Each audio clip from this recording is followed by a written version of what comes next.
know that Parsons was going to be able to rush the passer as well as he did. You're the only person I've ever seen to ever say that Micah Parsons could be a put his hand down guy. So I need that question answered. The OC. And Boss show me. Yes, man. Indeed. Bringing you another one.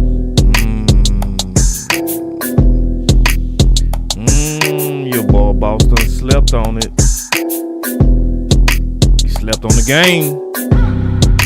Like, we must have got a guard. That's the only thing that would have made him do that. That's it. He know. He know. Cause he been watching Twitter, man. So obviously it's a lot of talk, especially with CeeDee Lamb. Boss go break it down. Y'all know when I sleep, I come back doubtful. Stay tuned. My reefer with Henny and Coke. Please don't be stingy, got plenty to smoke. Show up and act up and back to the crib. I do not stun, I just rap what I live. Seem like they doing the most for the clout. Did what I said so they know what I'm about. Show up and act up and back to the crib. I do not stun, I just rap what I live. Boss, show me. See, I'm gonna be going through a lot. I'm gonna show you too. Yeah, we gotta talk about my boy Pickens and so much. I got about 10 things I'm gonna load on y'all. I'm gonna give you a full clip. Shot it. Fight for, see, that's how to go out. Don't go out, just sit back. Yeah. Oh, I'm gonna take Matthew Golden now. Fight for, you wanted physical. You said you wanted physical. Fight for it. It's always a fight. It's always a fight, man. It's never gonna be a championship of any level that don't take a fight.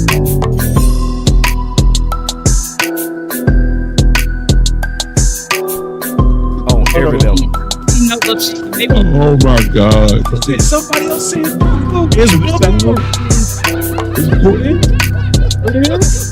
It is.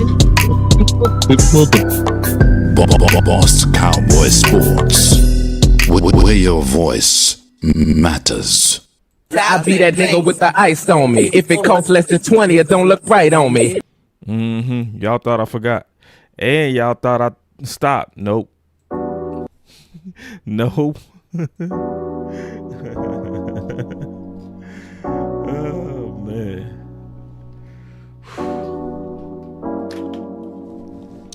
I real life got about 10 things I'm going to talk about. About 10.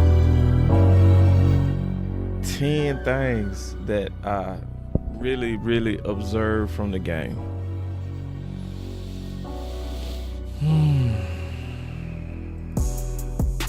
Boss showed me slept on the Cowboys and Eagles. So I think it's just right that I start with the heavy fish, the big boy. All right. So y'all know I'm gonna keep it real. I'm gonna keep it all the way real all the time, man. That's the only way I do it. Okay. So everybody saw what happened with CeeDee Lamb. So I'm gonna give you my initial thoughts as we break down what happened. And also, man, y'all share, cause see, when y'all was sharing, man, y'all got the stream up to 1,100 people, man. That was crazy. Y'all got the stream going crazy, man. Man, so anyway, so this is what I said. So I'm gonna be showing y'all a lot of my tweets because my thoughts have been on my X lately. I've been basically going to X to kind of get my mind and just kind of exercise my mind. And it's easy to come back to and showcase it too. And this is true. This is not giving CeeDee or any player a pass, but this is what I do. And I really do this. I give every star player one bad game per season. I do. Grace, because players are human and not robots. And that's where I am, honestly, with Lamb. So happened to be one of his worst games and best games. He was streaking up before he started dropping.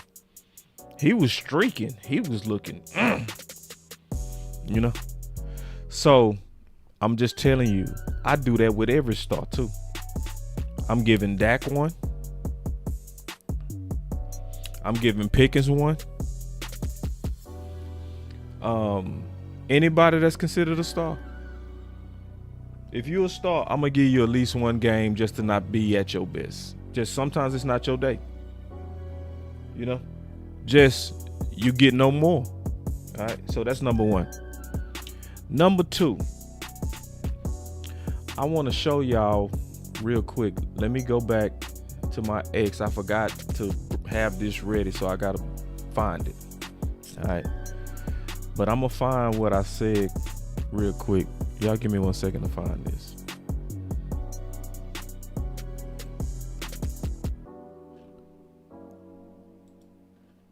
Y'all give me 1 second to find it. Hold on.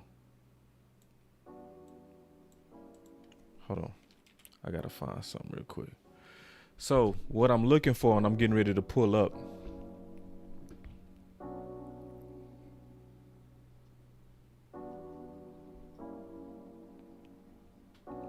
I'm pulling up when I talked about us versus Philly. Give me 1 second. Here it is. Okay, found it.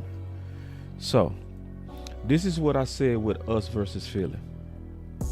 Obviously, your QB better, receivers better, cornerbacks better, offensive line deep and trending up, defensive line rebuilt for the division. Every bit of that came through. Every bit of that came through. Every bit of that. I'm going to do a film session too. I'm going to just let y'all know. I'm going to do a whole film session live. I'm going to go through all, because I got some questions, and I'm going to do it in front of y'all. I need to go look at the D-line. Close. Linebackers close. Pickens close. The corners close. It's going to probably be a 3-hour film session. I'm going to just let you know that right now. So, but one of my concerns, okay, I would say 2 of my concerns actually came to pass. Morale and Dallas Cowboys trade for RB1. Okay, those are the 2 of my concerns that I think hurt us. Okay, so how did morale hurt? I think it hurt us with CeeDee Lamb. And see, he was clearly expressing issues with the absence of Micah. He was clearly expressing it. Now, we might have opinions on it, but the feelings was real. So let me just listen to him. This is from Dallas.com. What's your reaction when you got news of Michael Parsons' trade? I think I posted an emoji. That was a real emotion. So how was your feelings with the news of Micah? I posted with an emoji, and that was real what? Emotions. That's the first thing out of his mouth. Now remember, I told you my only concern really with the game was morale. So the first thing out his mouth was, that's real emotions. Yeah, that's my dog, man. He knows it. I expressed it to him just about every week I could, so I feel like he knows where we stand as far as brotherhood, friendship. He said, I expressed it every week I could. And let me tell y'all something, from playing football, it's not often that you see receivers close to edge rushers. Just letting you know, usually that means it's a real friendship. I'm gonna tell you that right now. Okay? Listen though. Yep, and all that. So obviously wishing him the best. Hope he has the best season ever. And he's Michael Parsons. You know what I'm saying? He's unblockable, he's unstoppable, so hope he terrorizes those guys over there. What's it going to be like on September 28th? So he was asked, what is it going to be like September 28th? Listen. The worst. It's going to be weird. It's going to be conflicting. And he said it's the worst. Blockable. He's unstoppable. So hope he terrorizes those guys over there. What's it going to be like on September 28th? The worst. It's going to be weird. It's going to be conflicting, and I hope he is not in the backfield in 2 seconds. Now, if you had a problem with that, I had no problem with what he said right there. If people was angry with that, I got no problem with that, because that was low key talking about his tackles, right? But the first part, if you could just cut that last part out, focus on conflicting, weird. All of that got to do with morale. Dead ass. Do you just charge us up to business or business of the game? People learn this. This is the reality of a pro game. Yeah, it is, bro. It is, and I've learned that last year, obviously, and you only can go off your own experience, and a lot of people won't even realize half of what's going on. And I understand you want to think about the team and you want to think about everything else, but man, you gotta take care of your family first. And this is his first big contract, and I feel like he needs to get everything he deserves, and he did. And shout out him for that. Right. That's your dog. There's a lot of players, dogs in the locker room. How are y'all as a team managing this losing a guy? My boy Jake the Great say Parsons is gone, boss. Bro, you don't think I know? Oh my God, bro. You don't think I know he gone, bro? The only reason I was talking about this is because I felt like it could actually affect my team, bro.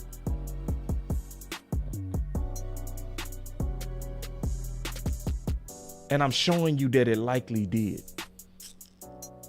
Y'all were so close to.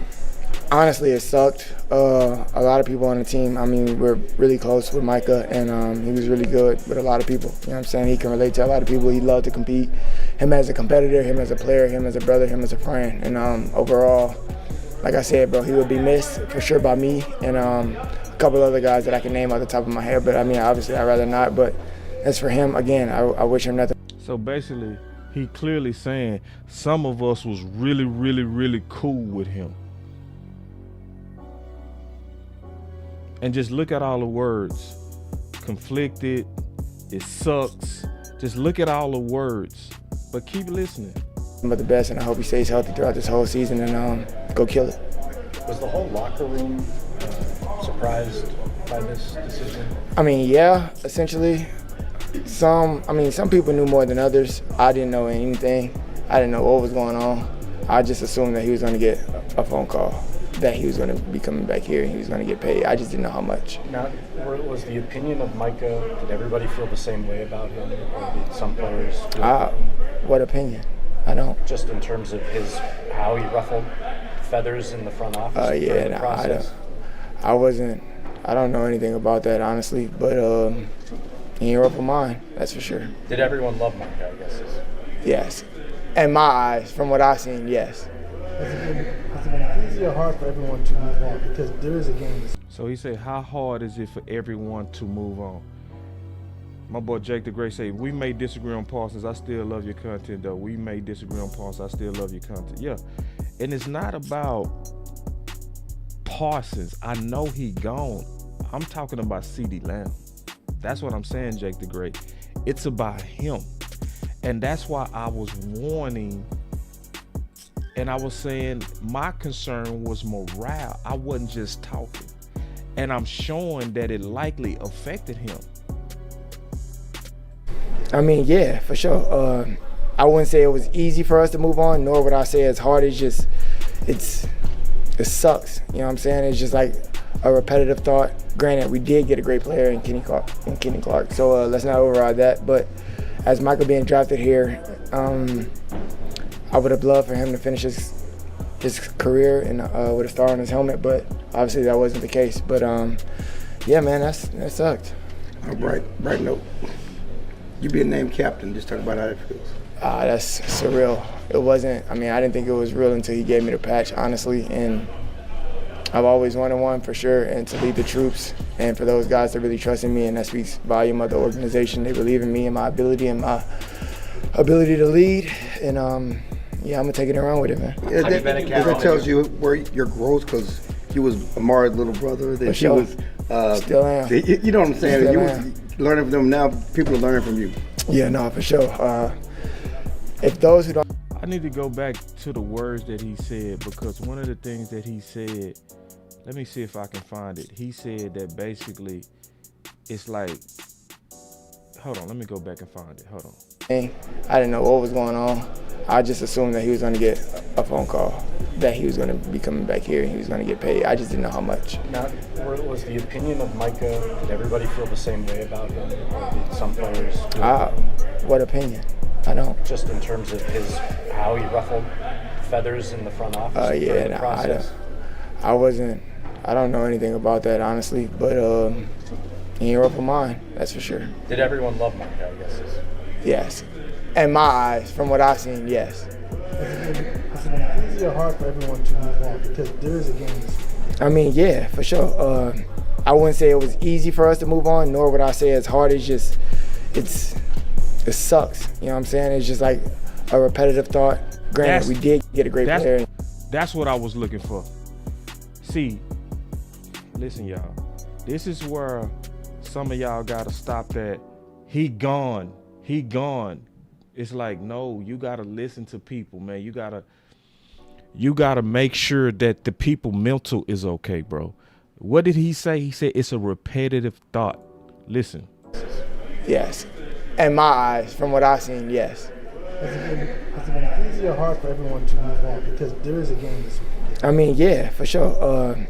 I wouldn't say it was easy for us to move on, nor would I say it's hard. It's just, it sucks. You know what I'm saying? It's just like a repetitive thought. A repetitive thought.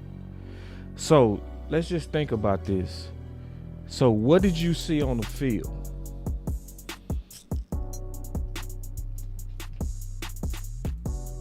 What did you see on the field? You saw concentration drops from a repetitive thought.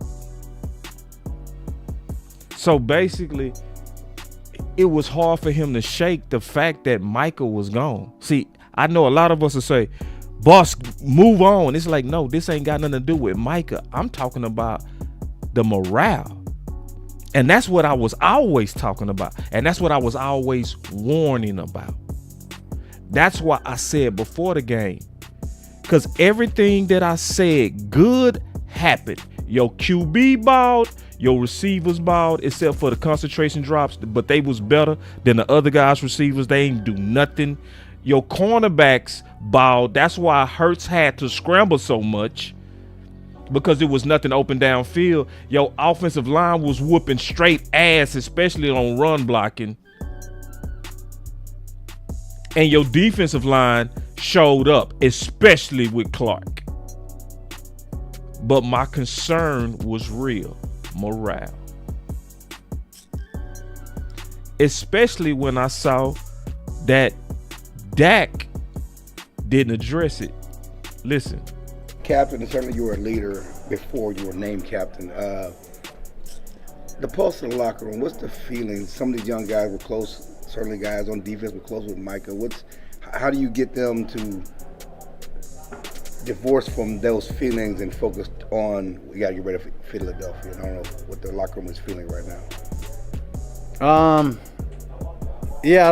Once again, from what I got from the feel of the locker room, I don't think there was needed a talk or lifting guys up over the divorce or feeling down about themselves. I mean, let's just use our common sense. Is he saying what CeeDee Lamb said? I ain't got no favors, bro. I'm gonna show y'all some stuff tonight y'all ain't gonna want to see, and it's gonna be true though. It's gonna be true. But just let's not pick a side. Let's just start with the basics. Was Dak saying what CeeDee was saying? Let's just start with the common sense. Was Dak saying what CeeDee was saying?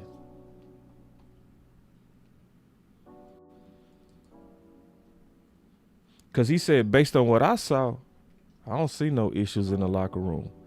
CeeDee Lamb said different. He said, yeah, definitely. Definitely. So you got CeeDee Lamb like it was some issues in the locker room, especially with the guys that was close to Micah, Then it was some issue. Then it was people that didn't have no issue, like Dak. So you don't gotta pick a side, but you can use your common sense and say they wasn't on the same page. Can we say that? Can we just?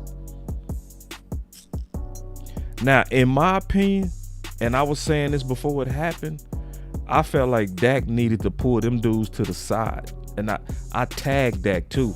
And I tagged CeeDee. And I tagged the people that I felt like was Micah's clique. And tried to encourage all of them because I felt like this was the risk of that game. This is the good news though. I think this game kind of slapped CeeDee up a little bit. I think it woke him up too. Because this was their day off today. And they talked about on today, CeeDee on their day off was at Frisco. And that's all he did was work on the jug machine. So it's like Micah was in his head, y'all. I'm going to just be honest. Micah, his friend was in his head. Now, people can say that's soft. We can say whatever. But I'm telling you what I believe based on what he's saying and what he obviously was saying in terms of all the words that he used. Sucked, conflicted, all the words that he used.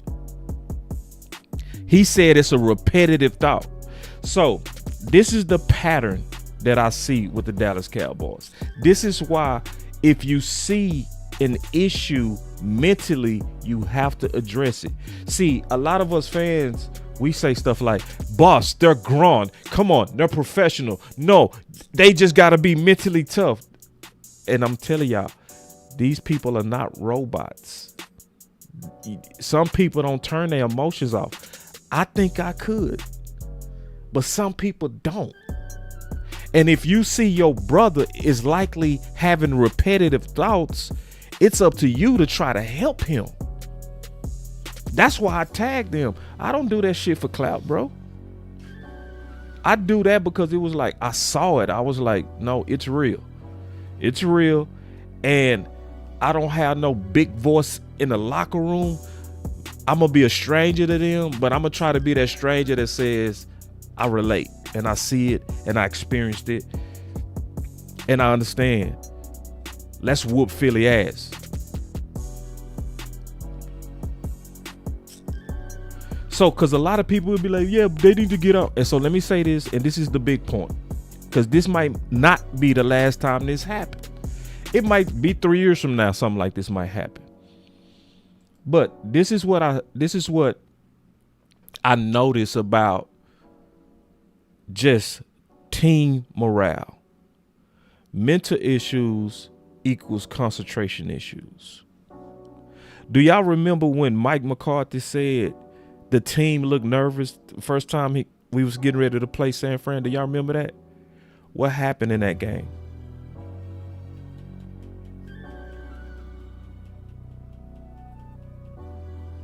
And see, like Hayes, it could be both of them. This is a good thought and a fair thought by my boy Hayes. He say, I think the delay affected him though. He was fine before that. Right. Because remember he said repetitive thoughts. So keep in mind, like when you go in that locker room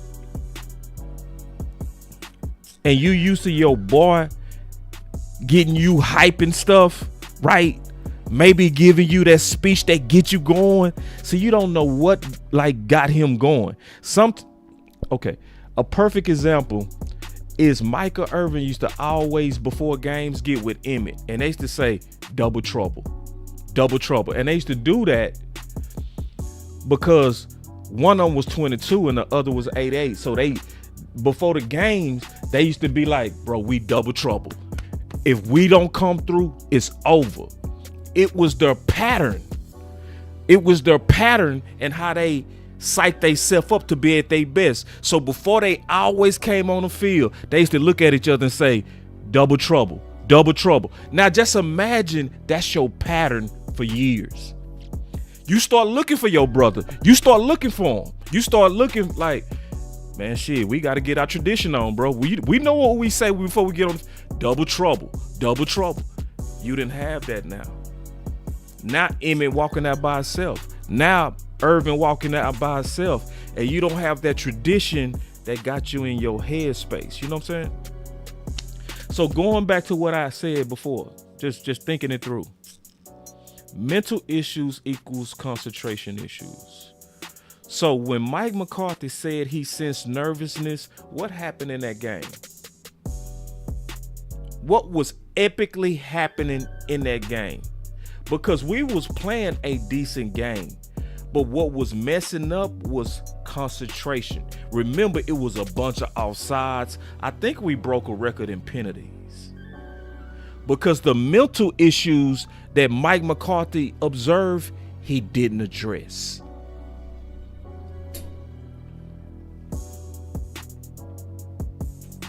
True or false? He let them walk out there nervous. And what do we see? Concentration issues. CeeDee Lamb said it was repetitive thoughts. So what did we say? Concentration issues. So the good news is this. I don't think this gonna happen again. I think him being the center of the loss, it forces him to have to think about himself. It forces him to not think about brotherhood. It puts him in a place to where, bro, you better take care of you. You better think about you. I know you feel like you lost a brother, but hey, he talking like he okay. He talking like, man, I ain't never been in a locker room like this. Micah sound like he's fine. And if Micah sounds like he's fine, you need to also be fine with it too. And just also realize you didn't lose a friend. You just lost a locker mate. That's what you lost. He not dead. In the offseason, he will be back in Dallas. Y'all gonna be hooping again. Y'all gonna be in the streets again. You gonna be able to go over his house and eat his mama cooking, all of that. That's not going nowhere. Y'all are going to be lifelong friends. Lifelong friends. Diggs and Micah are going to be lifelong friends. I'm talking about life. For life. Okay? So I just wanted to give my perspective of what, in my opinion, truly happened to CeeDee. And why I also believe he's going to rebound out of this. I don't think this going to last but one game. I think we're going to see the return of greatness going forward. I think the reality of knowing that you might lose your concentration over mental issues is going to make you have to stop it. But it's also a lesson to us, in my opinion, to be conscious. Us. And I will say this. It's one thing about doing the type of content that I do. I feel at peace because I know I've done all that I can. Because I know I pissed some people off when I talked about it. I felt like Dak was tone deaf. Because a lot of people on my page love Dak because I've been fair to Dak. I don't let people slander Dak. I don't let people do that. But when I had critiques for Dak, I know that pissing people off on my page and my channel. I know. But I felt like I was saying what needed to be said, you know? And I'm going to continue to do that because sometimes when you're trying to do right by the team, every now and then you're going to have to go against the crowd. It's just what it is. It's what you got to do when you're trying to win. So I just wanted to give y'all that thought as I slept on it, that I think it was a morale issue. I do believe that it affected the win. We had that game, y'all. Another guy that was a clear friend of Michael was Osa. He also didn't have the best game. So, I would, in my opinion, if you're on X, I don't think it's nothing wrong with you tagging them balls occasionally and just encouraging them. Yeah, you know, and my boy say, D.A. Lee said, I applauded the hell out of Sam because he stopped talking to me about Buddy. He over there. Yeah, and I knew that was going to happen in the defensive end room because they was natural competitors. So whenever somebody leave, and especially you, somebody like Sam, that been waiting on your opportunity, partially you gonna be happy, to be honest. I said that when it happened. I said, everybody go be sad that was cool with Micah except the defensive end room. Every one of them was like, okay, now I get my chance to shine. Because a competitor is gone. It's the nature of it. It's also why Micah wanted Tank gone, right? Because Micah likely felt like, I'm not going to get my chance to be the leader until he's gone. So to a degree, Micah was probably happy Tank was gone. Real talk. I'm just keeping it real. And I know that, and we know that, and I know D.A. Lee know that because he coaches. He coaches and played. So when you played, you understand, like, oh, when a dog leave, low-key, you be like, good, now I'm finna play more. It's just what it is. So, but I think we gonna be okay on that. And I spent some time on that. But I think the nation wanted to get my opinion of what's going on with CeeDee. And I honestly, and I wouldn't say this if I didn't believe it was true. Yeah, hold on. My boy Jake the Great said something that's real. He said, boss, I may be wrong, but I believe the locker room was divided, Team Dak versus Team Micah. Jake, I think this, and I'm going to just be honest.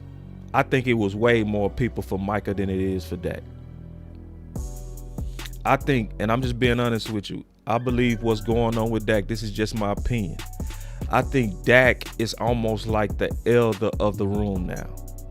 Now, we got to keep in mind, Dak is a 10-year vet. He's a 10-year vet. Dak is like the uncle.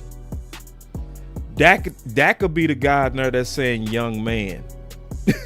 He'll come in there and say, you know,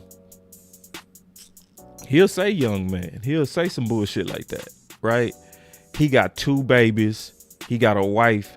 Dak is way past the bachelor player life of a rookie. The Dak that was taking them boat trips and all that kind of stuff, where it was like 30 women and 2 dudes. Ooh, Dak was kicking it. I remember young Dak. Y'all might have forgot young Dak. Boy, young Dak was kicking it. Young Dak was like, shh. But now Dak, like, I go home. And see, also, we got to also realize this. Dak has been in another tax bracket from his counterparts for a long time now. So Dak, that's why I felt like he was kind of out of touch. I don't think he intentionally was out of touch. I just think he not in the locker room like he used to be. Because now Dak is one of them dudes that's like the president.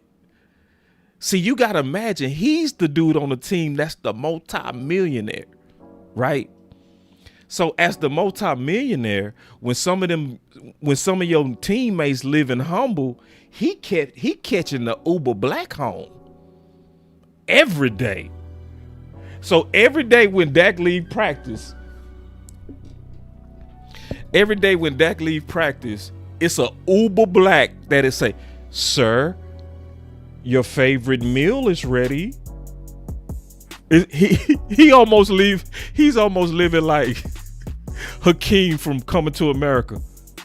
Your Royal Highness's penis is clean. That's how he living. You know what I mean? So everybody else, they grinding. They trying to get their first contract. They trying to hold on to their few millions. Dak is in the hole and been that way.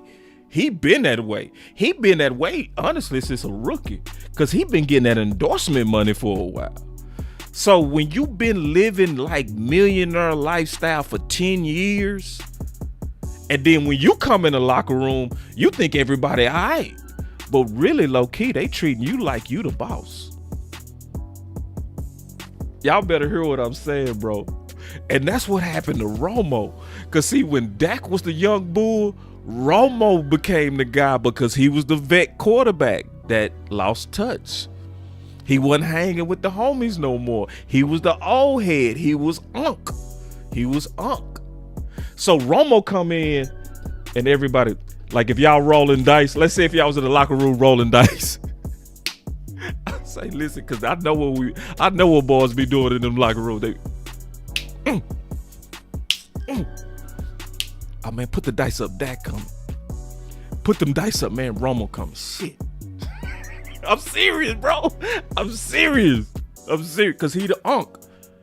Hey, what's going on, Marcus? Hey, Dak, what's going on? How you doing? Oh, man, I'm working hard, man. I'm ready for the season. Just got through rolling dice.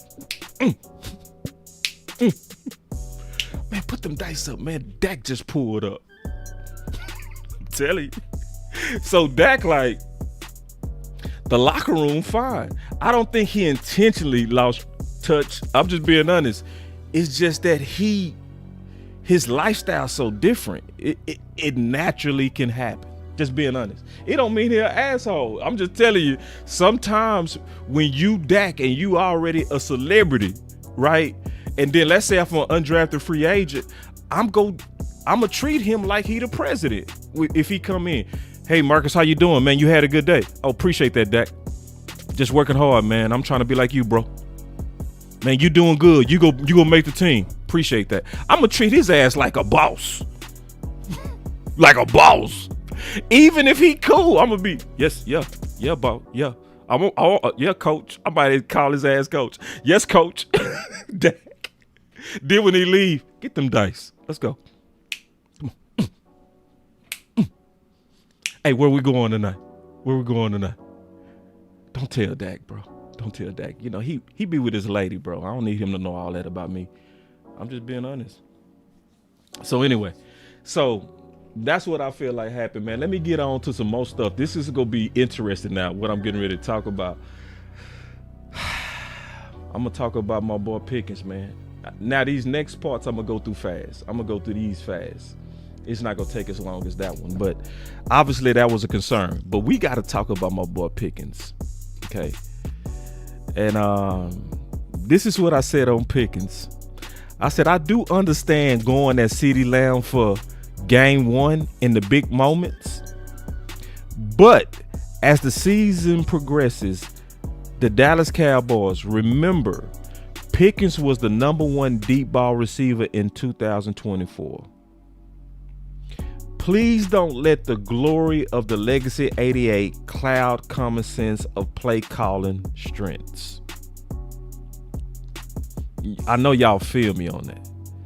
See, I know in the big moment, it almost feels just right to let CD be the first read for the big play and let the play design be for CD in the big moment on the big play.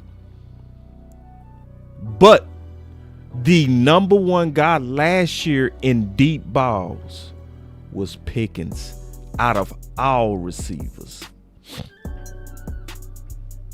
So yeah, I'm actually cool with them doing the game one, especially in a game that had that high of stakes.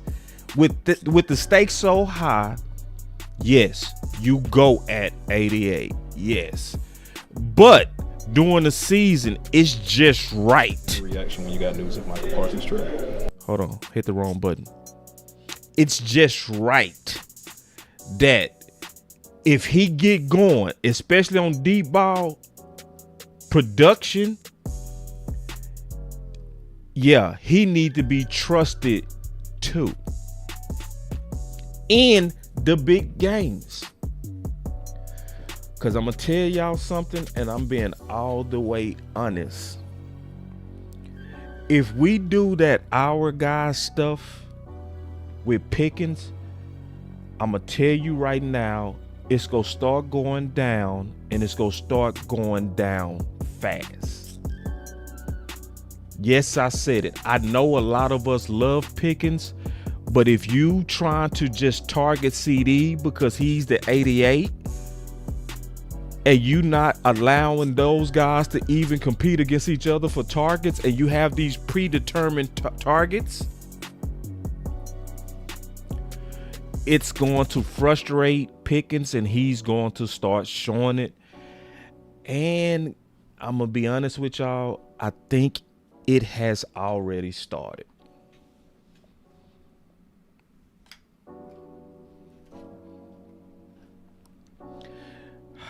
Yeah, I said what I said, man. I know sometimes I'll be like, boss, Boss, damn, man, you mess up a wet dream. Nah. That's never my aim.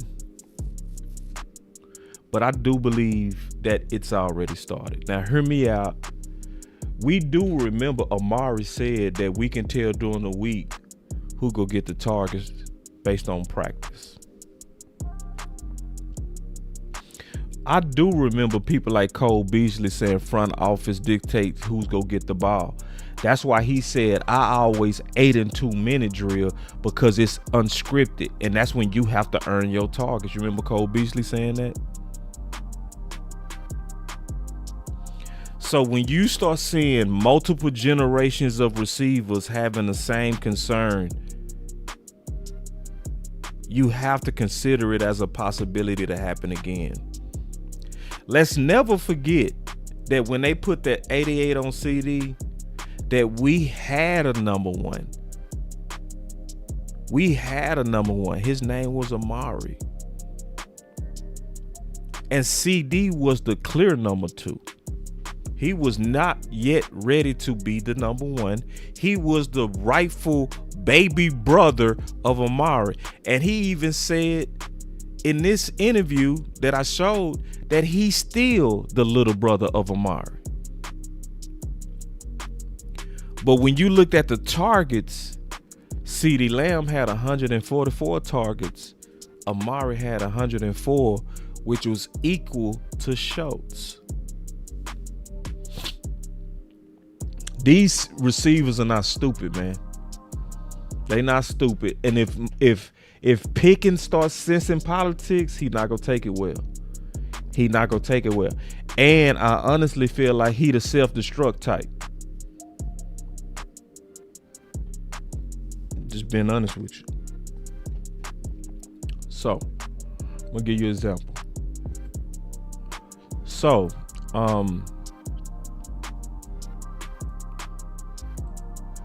somebody named Polly Market Football said, George Pickens took many plays off last night.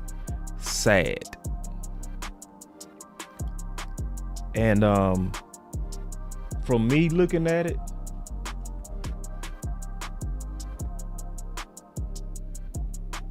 now it's one thing y'all know I don't long film. And I show you too. I'm gonna show you some plays. I'm gonna show you this clip, but then when I do the raw film session, I'm gonna look at Pickens close, passing and running plays. See, that's why I knew Mingo wasn't physical, because a lot of people were saying Mingo physical as hell. Like, nah, bro. I watched about 8 games very close of him on running plays. Mingo is not physical. No. You might have saw 1 or 2 plays during the season that make you think that, but his DNA is not physical, bro. But he did a lot of loafing, y'all. So I'm gonna show you and we gonna talk about it. So look at Pickens up at the top. Okay. And before I do this, I want y'all to listen to this. Ed Werder, WFAA. You talked about creating a physical identity and your determination to emphasize running the football. But if you look at this team, it looks like it's best equipped talent-wise with the quarterback and the receivers to be more of a passing team. How do you reconcile that and create the right approach? Yeah, that's a good question, Ed. It's fair. Again, you have to play physical in everything you do. You know, like throwing the football, you have in everything you do. Have to be physical, whether it's the protection aspect, the backs picking up blitzes, chipping some of the edges, receivers playing physical to create separation, Dak standing in there. Receivers playing physical to create separation. Taking shots when there's free runners and things like that. But look, you know, we want to be balanced. We want to run the football. You know, there's got to be marriage between your runs and your passes. That's part of it. And then again, you got to be ready to adjust. And you can be very physical as a football team and not just do it running the football. You can do it other ways.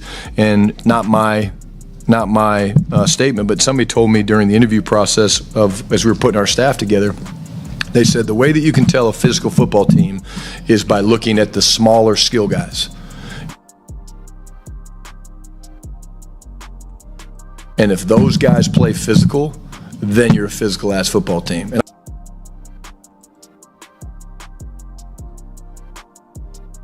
I love that. I say it all the time. And so when I watch CD play and work in practice and dig out safeties and stuff like that, I'm like, that's pretty cool. Or Kavontae Turpin, or Kyrie Elam. Some of these guys, if those guys are physical, you probably have something pretty cool going on.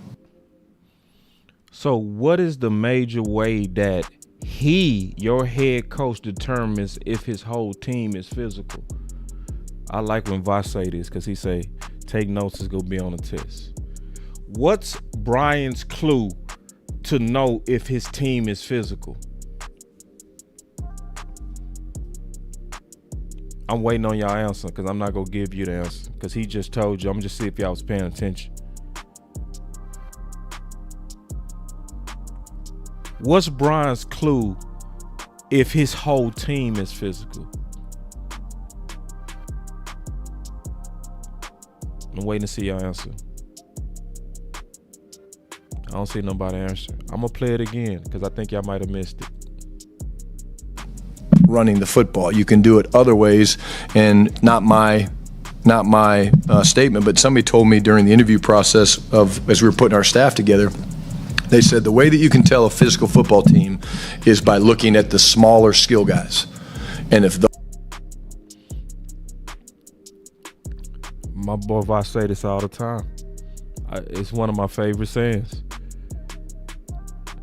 Take notes, it's gonna be on the test. Those guys play physical, then you're a physical-ass football team. And I love that. I say it all the time. And so when I watch CD play and work in practice and dig out safeties and stuff like that, I'm like, that's pretty cool. Or Kavontae Turpin, or Kyrie Elam. Some of these guys, if those guys are physical, you probably have something pretty cool going on. So what is his benchmark to see if his team is physical? He's at the smaller receivers. Why would it be the smaller receivers? Because if the smallest receivers are doing it, that means that they are bought into it. And that means if they doing it and it's not even in their pedigree to do it, then that means everybody likely doing it. Because it's a team culture to be physical. If you can get your small guys to do it, it makes sense. Hold on real quick, let me go. Hold on, man. Oh my God. Please don't tell me I accidentally deleted that.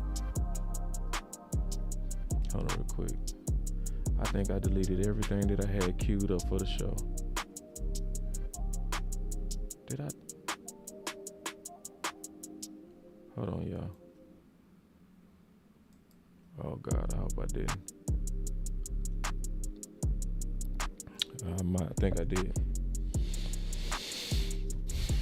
Y'all give me 1 second. Well, let me finish this point, then I'll go back to that. Now, this is the other part. What do you want your offensive identity to be? Physical. What do you want your offensive identity to be? Physical. He said, what do you want your whole offensive identity to be? What did he say? What do you want your offensive identity to be? Physical. So your head coach just said, I want my identity to be physical. Now, I needed y'all to know those two things before I showed you the film. Y'all understand what I'm saying? See, now that you know what your head coach is thinking, now when I turn on the film and show you Pickens, you go see the violation. So now go look at Pickens up top.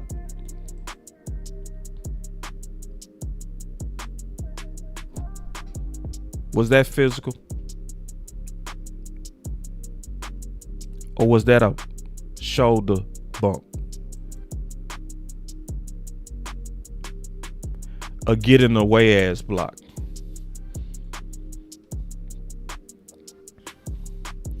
So we got Pickens at the top.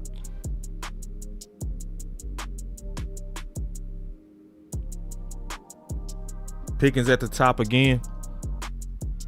Loafing.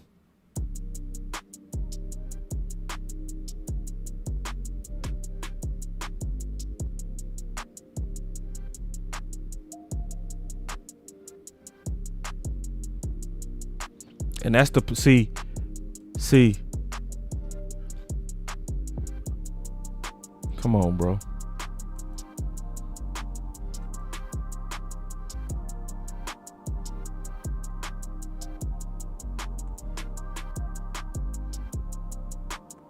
That I'm gonna tell you what that looked like to me, y'all. I'm gonna be honest. That looked like frustration, bro. That looked like frustration. I'm being honest.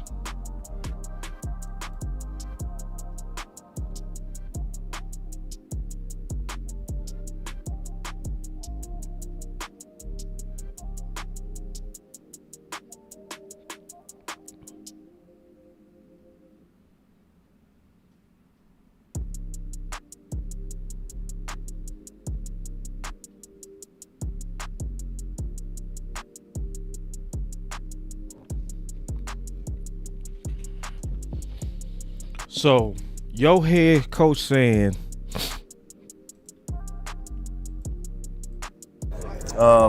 again, What do you want your offensive identity to be? physical. so some people say, boss, no. That's now. I hate that. I swear to God, I had everything already queued up, and all of it is gone. God damn. So that means I'm about to pull everything up individually. I will though. It might just take me a little bit longer, y'all. Sorry about that. I don't know what happened. I don't even remember hitting X on nothing. But this is the deal though that I want to explain to everybody. I'm gonna have to pull up my partner real quick. Remember I was telling y'all about Jerry and James? And let me just pull them up. Listen, y'all go just have to. I'm gonna have to pull up all of these individually, everything that I had queued up, because I had about 10 things clued up that I want to talk to y'all about. Maybe that's God saying don't talk about 10 things. I might need to say something. All right. But see, remember I was telling y'all about this dude right here that I played ball with? So he used to crack back linebacker so hard that we used to have meetings on defense like, bro, we can't let a receiver hit like that, and we not. That's how physical my boy was, my boy Jerry and James. I never had a receiver earn my respect, and he was doing it at practice.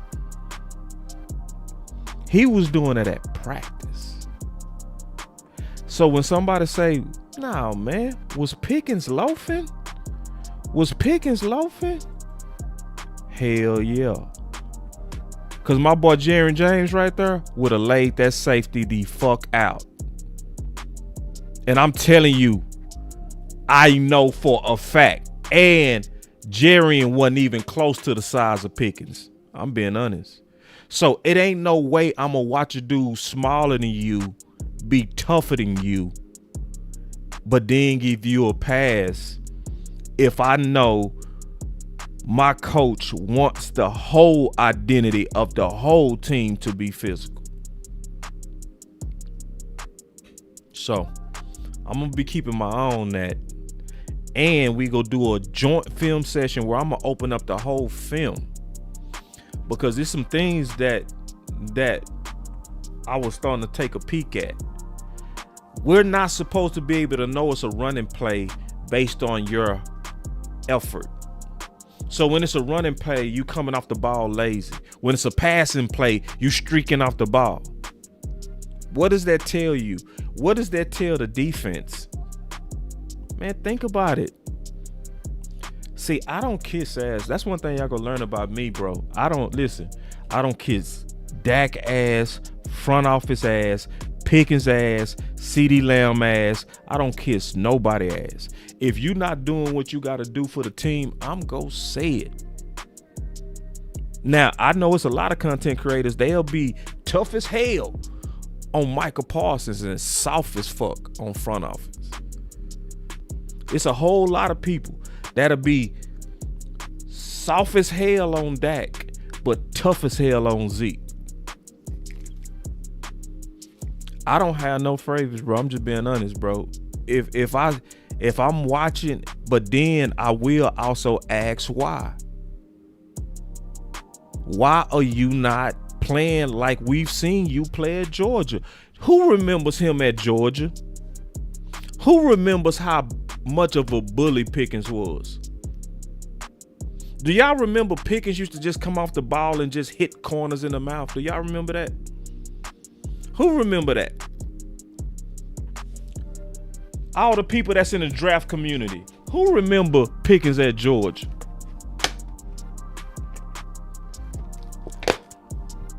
Who? I do. Pickens at Georgia was a mean dirt. I ain't gonna say dirty. He was mean, bro.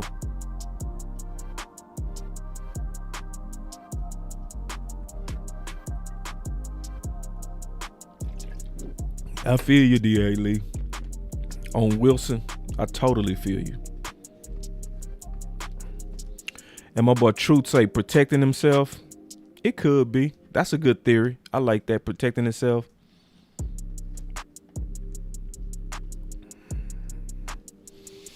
Nah, bro, you blocking, bro. It's blocking, bro. It's football. You gotta. My boy D.A. Lee says it's a contract year. He taking it easy on his back. Take it easy on my back. I'm gonna put it like this. That's not smart. Cause see, this film, people ain't gonna look at it like that when you put that on film. If you trying to get paid, I'm gonna tell you, when I look at receivers in the draft season, I look at your pass plays, but I also look at you with running plays too, because it tells me a lot about you. It tells me how much are you willing to sell out for the team. Let me ask y'all a question. Do y'all remember T.O.? Was T.O. lazy on blocking?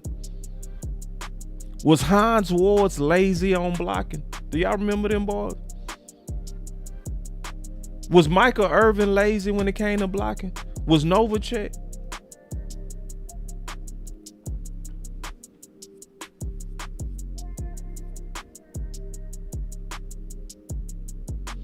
You said Pickens blew up a corner to help CeeDee get some yak? Yeah. I need you to do it more. You know what I'm saying?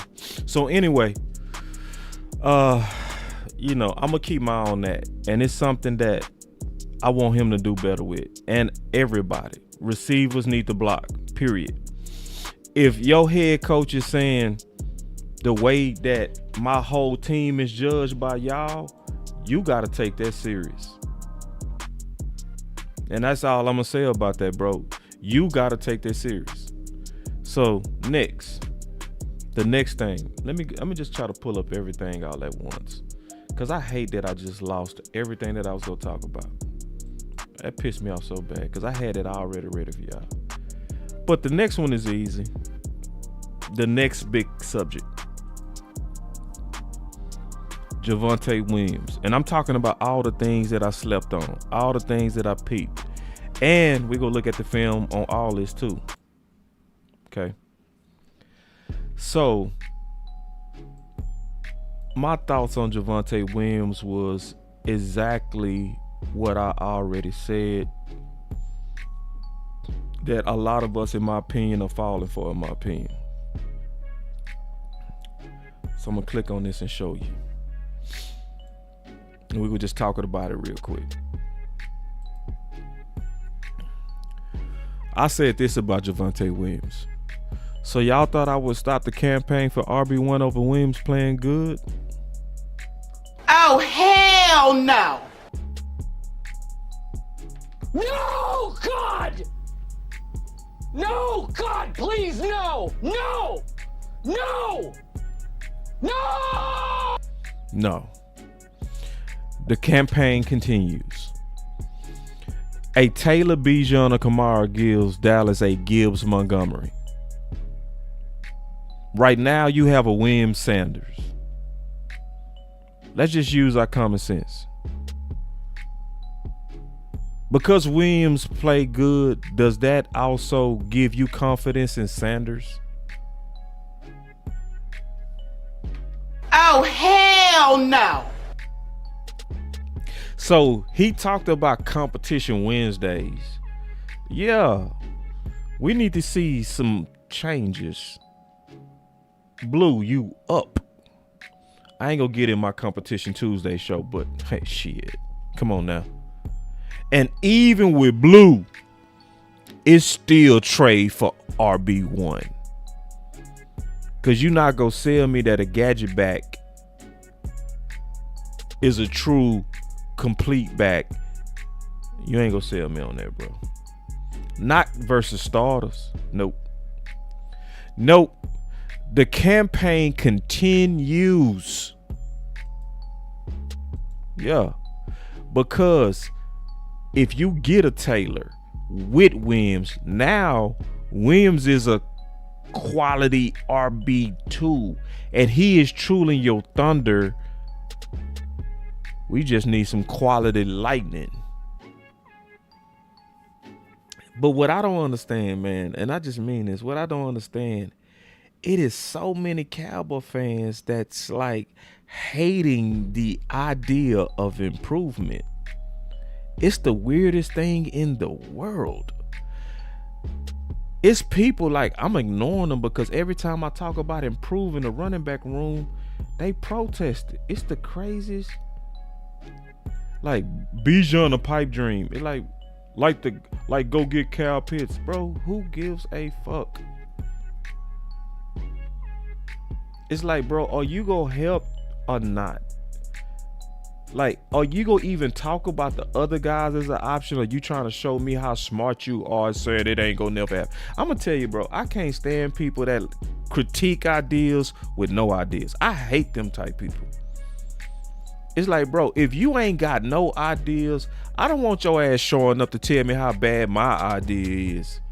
What's your idea to improve the team? But it's like, it's way more people fighting it. But no, it's a lot of people helping it though. It is. It's a whole lot of people, like my boy Tyrone Church. He got the hashtag wrong, but he's still helping. Then you see Angie. It's a lot of people in there, man. It's a lot of people in there doing the Lord's work. It's a lot. You feel me? But my thing is this. Yeah, we still need to go after running back one. And him playing decent hasn't changed nothing. Hasn't changed nothing. Because for the same people that's praising Williams, you also complaining about Sanders, which mean that an upgraded running back room could help your squad. Hold on real quick. Let me show this real quick.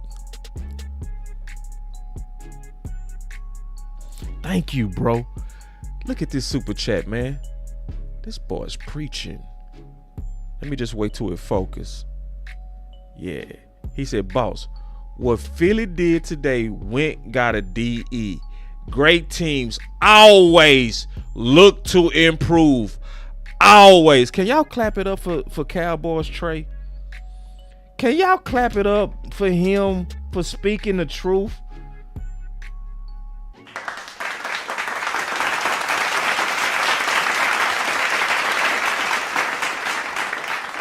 You can't handle the truth. You want answers? I'm talking about facts, bro. So, listen, I need y'all help on this campaign, bro. To be honest, it's good. We doing good with it, but we need a whole lot more, man. We need to drown out these Cowboy fans that like my boy, wash, rinse, repeat. Bijan Robinson, Atlanta will want $40 on the dollar for him, bro. I don't give a damn, bro. We just trying to get the conversation going.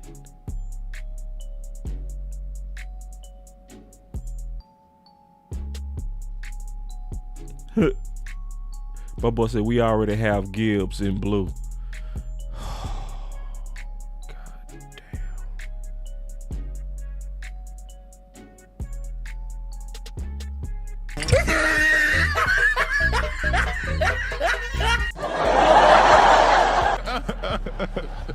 Man, I swear it is nobody that is more committed than protecting late round picks and washed up ass people than Cowboy fans. See, Cowboy fans will run off the best and protect the average. We really do. We run off the best and we protect the average. We do. Boss, don't go get Taylor. We have Blue. Don't talk about Kamara, boss. Come on. We have Blue. We have Sanders. We have Wims, boss. No. We need y'all to drown them out, please. I need more people to show up to X with your boy and just blow them dudes out, man. I'm sick of them, bro. I'm so sick of these Cowboy fans who don't want to do no work and they only critique you when you working. So anyway, so I do want to address a couple of things also from the game. These are all a lot of important things. And look, my boy we already got a tweet from Vance Washington. My boy Vance Washington, he already working. I love it. Y'all, somebody listen to the show, just tweeted about trade for RB1. Yeah, that's what I'm talking about. Vince, do one more tweet and tag the Cowboys. Hit that @ so that they getting it. Send it right to their inbox. Real talk. So, I ain't gonna take these in no order, man. I'm gonna do it. No, I'm gonna do it like this. Listen, y'all stay with me though. Stay with me, okay? So I'm gonna just kind of take these, because this is what I want to say real quick before I move on off of Williams. I don't want y'all to forget.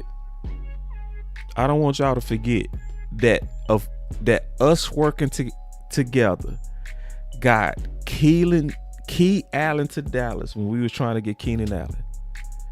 We got that to trend nationally. Okay. So what we trying to do is we trying to put that running back idea on the doorstep of Jerry. That's what we doing.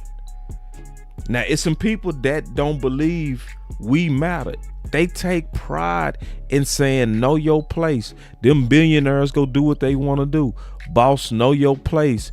Chat executives, know your place. He not listening. He don't care about what you get. He don't care. They take pride in telling you it's not gonna happen. It's never gonna happen. Don't even bring up Bijan. It would never happen. Even though they said don't rule out us trading one of those picks from Micah to try to get better now. We do now have 2 1s in each draft over the next 2 years, and nothing says we can't use one of those to improve the team this year, which we wouldn't.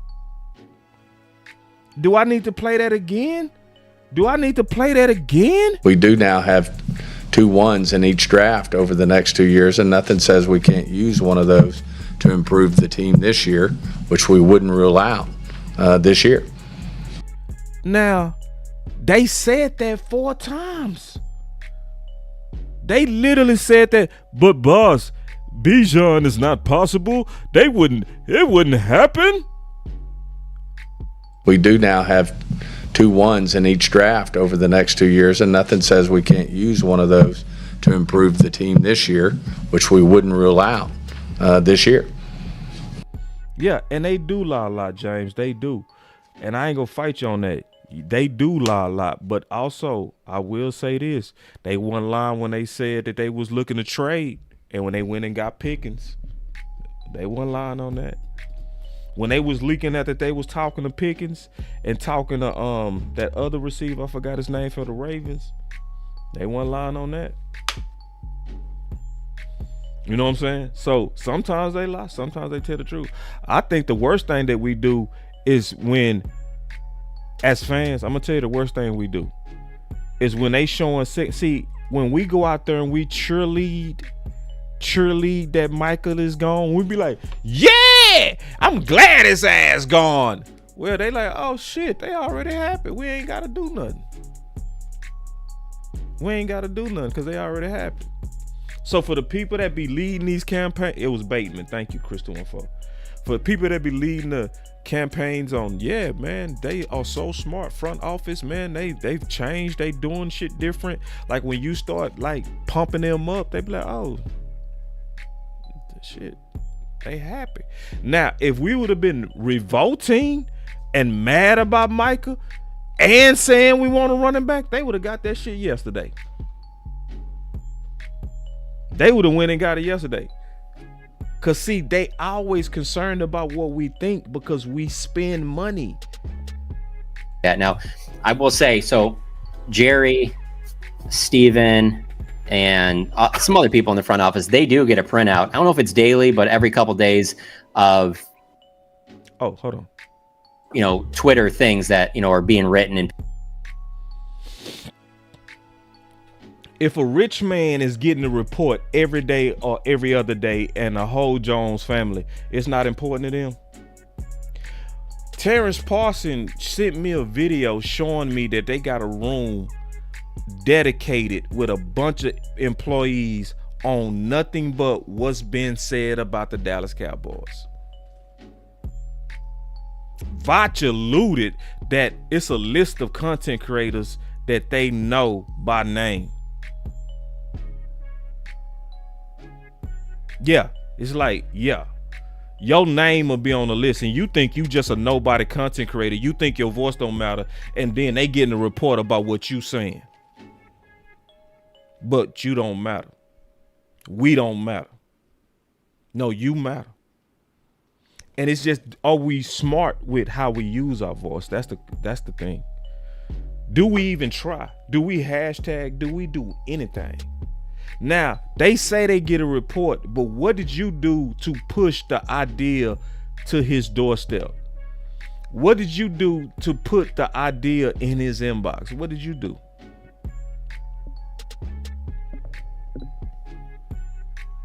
So it's a reason why I'm so aggressive. Yeah. And that's right. My boy D say they keeping up with the content to stay on top of things. Exactly. That's what any smart businessman go do. They want to see. That's also why so many of them media people suck ups. You don't think Jerry worked to make them suck ups? That's why Jerry always had that media party. Feeding them boys steak, shrimp, drinks, and all that kind of stuff.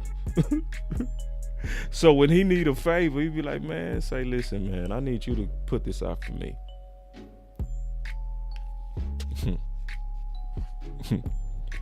So it's a reason why it's in their best interest to try to infiltrate the independent space. They want to try to control the voices that happen independent because we unfiltered. Some of us becoming compromised.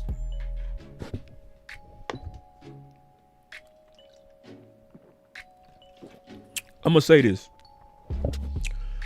The best content creators are the ones that want to stay independent. Those are the best. If you too ambitious to try to be famous, bro, you'll go to the Diddy party and you'll bring the baby oil. You'll be like, Diddy, I know you got a box of baby oil. You ain't have to do that. I got you. I brought baby oil for us. Cause you too ambitious, bro. You want to be famous. You know what I'm saying? You want to see your name in them lights. Like you get just the thought of being in front of them cameras just intoxicates you. People like that will sell out. They want it too bad. They can't walk away. They can't be like, nah, I ain't not Diddy. I love to sing. I do. I love music. But you can't have my booty. I'ma just have to walk away, bro. I ain't doing that, bro.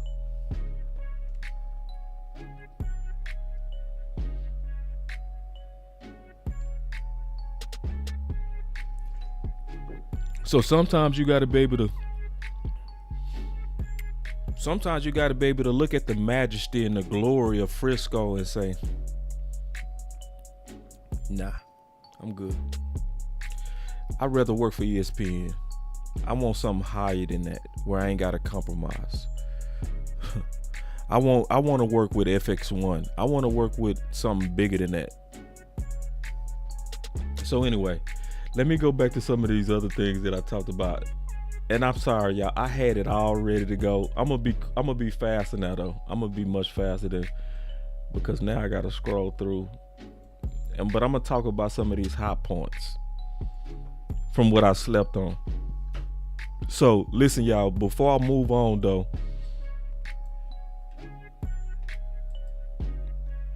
stay with that campaign. We not giving up on that. And it should be way more people willing to do the campaign. It's not enough, but shit, like I said before, I just need a few good men and women. We don't need everybody, bro. Shit. It would help if everybody got down with this. If everybody pushed this and they getting a report. That's why I knew we was finna get one tech. Y'all saw me say it. What did I say?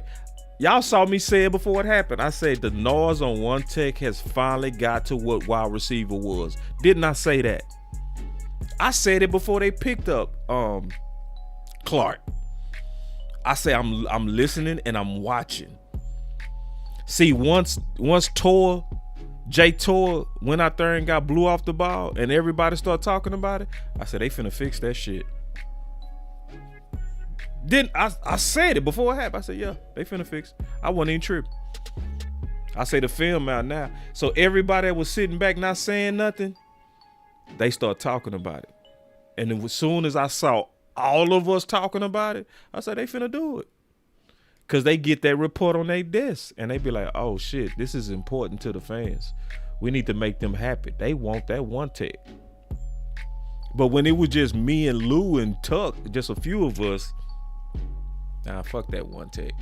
They was sending out stuff like, it's the edges. It's the edges.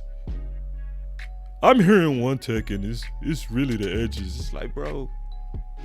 Then all of a sudden, everybody start talking about how that one tech is looking like trash in preseason. Then all of a sudden they go out there and get Clark. Wow, what a coincidence. Wow. But your voice don't matter. Okay.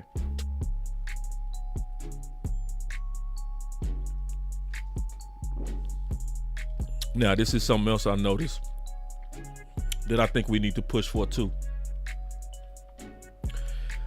I see a little bit wee-woo in Coach. A little bit wee-woo. Oh, you see this guy? See this guy? Number one bullshit guy. He do the wee-woo, wee-woo. So, Cowboys head coach Brian Schottenheimer was asked about linebacker Morris Lewis-Fowl, playing only 6 defensive snaps. His answer was Morris is earning those rights to play more. My question is, when did Sanborn earn it?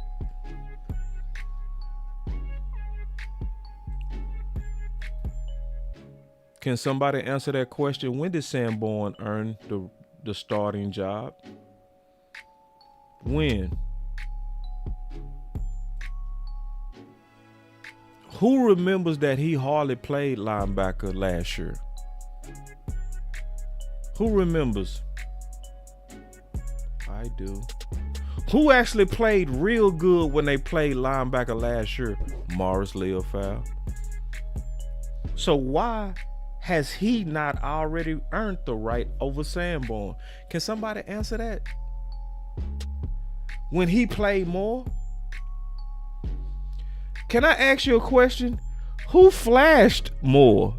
Who was the most physical in preseason in front of your eyes? D.A. Lee, you be killing me calling Sanborn sunburnt. D.A. Lee be calling Sanborn sunburnt. Say, man, goddamn D.A. Lee.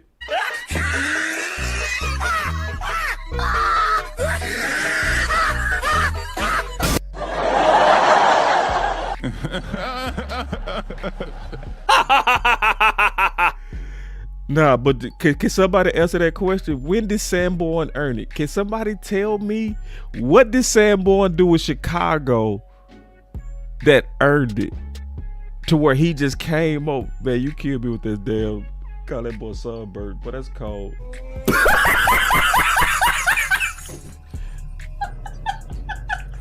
And see, Sanborn, he get there. It's just he's slow. And nobody eyes is fooling them. It's like, bro, we see the difference between lure foul and sunburn. Sandborn. Boy, you got me call that boy sunburn. No, Sandborn. If we call that boy sunburn. So if somebody could tell me when he earned it, shit. So y'all already know I'm gonna be talking about that on Competition Tuesdays. So like I tell you what, I be sleeping on this shit. I be dead ass on that. I be serious as hell. Hold on, let me show y'all some more stuff. Then we go get up out of here. But I want to give y'all my thoughts on the game. I'm gonna just scroll through and give you my thoughts. First of all, I do want to say this. Tell me if I'm tripping on this too. Tell me, am I tripping? The Dallas Cowboys run blocking was a A. See, because I know we over here, Williams. Man, when you go look at what they was doing in front of his ass, Williams. How do you think Sanders' slow ass broke? How do you think Sanders broke up out of that? Did he just break up out of that on his own? Or he just allowed them dudes up front to clear them dudes out and he just popped out and showed them? Williams. Now, what I saw with Williams, I did like his finishing. Hell yeah. Boy, I liked it. Boy, that boy was finishing. I wasn't mad at that. But man, I ain't over here like that dude was just making balls miss. See, Saquon was making balls miss. That's the difference. Saquon, but you saw shit. It was so many people had Saquon dead to rights. So many. Sanborn had that boy straight in the hole with no space. And that boy Saquon hit that boy with that. No, you don't. In the hole. I said, shit. Man, left Sanborn standing still. Sanborn like, I got you. Sunburn. He run up there. That boy Saquon said, they hit that boy with that shit. That boy was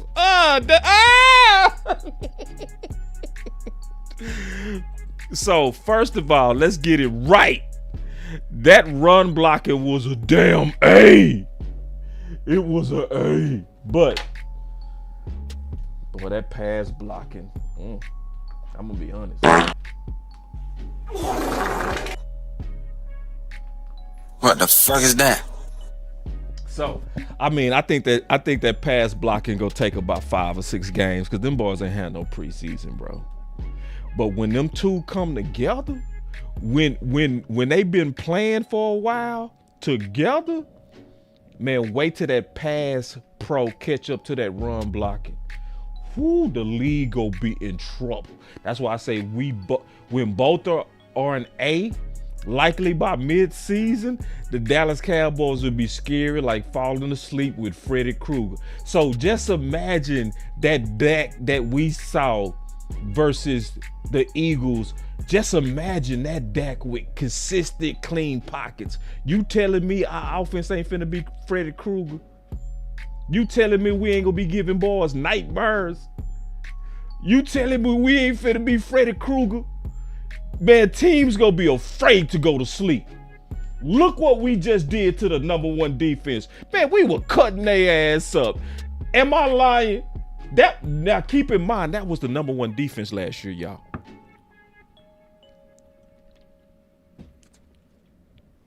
They was missing Jalen Carter, so I gotta kind of put a star by that. But still, man, if we did that to them, man, say, listen, this team got straight 40 burger potential, especially if we get another back. If you get a RB1, a real one like a Kamari and Williams, bruh, All right, so let me show you a couple of more thoughts, and then I'm gonna get up out of here, man. Cause I had all my thoughts already organized, and I think I hit that damn.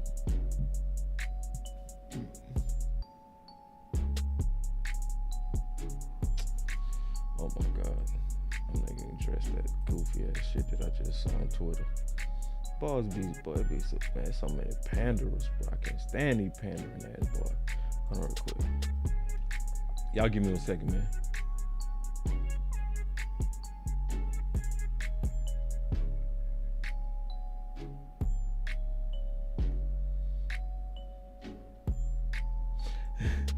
Yeah, this boy D.A. Lee, look. This boy D.A. Lee. He said, you got to get special linebackers. They gonna keep this D-line as it is. Caesar Sanborn got sunburnt. What D.A. Lee got him for sunburnt? That boy D.A. Lee funny, bro. Oh, I want to talk about this. This gonna take me 2 minutes to talk about. Just give you my thoughts on this. So everybody saw that spit incident, right? And I talked to Coach Marv about this today too. The thing that I had a problem with, to be honest, bro, I had a problem. Let me pause it. I had a problem that Carter is walking up to our huddle and Dak walked through his offensive line to him. I got a problem with that, y'all. Like for real. Hold on, let me show you. I have a problem that they even let him walk through and a bigger man is walking to you. Even before the spit, I got a problem. And the best way I could kind of explain it, those of us who have wives or ladies or was married or is married or currently married or was once had a girlfriend, it's a certain kind of rule when you rocking with me, even if it's your fault. Like if I'm with my woman, right, and let's say she drunk and she talking shit, even if it's her fault and she get into it with a dude, if that dude get aggressive, it don't even matter if it's her fault. It's now my time. That's how I feel about this offensive line shit. It don't matter that it's like, because the point of me being a man is like, oh, bro, you finna walk up on her? Just the size difference is disrespectful. The fact that you want to put your man energy on a woman, even if it's her fault, bro, no, you gotta go through me, boy. You gotta go through me. You gotta deal with another man, homeboy. That's how I feel about this offensive line, bro. I feel like they sold out. I feel like that shit was soft. And I hope Brian Schottenheimer ripped they ass apart. Because to allow Dak to even walk up on Jalen Carter, who could break your back, just to even allow that part, and he walked through 4 offensive linemen. Let me give you an example, bro.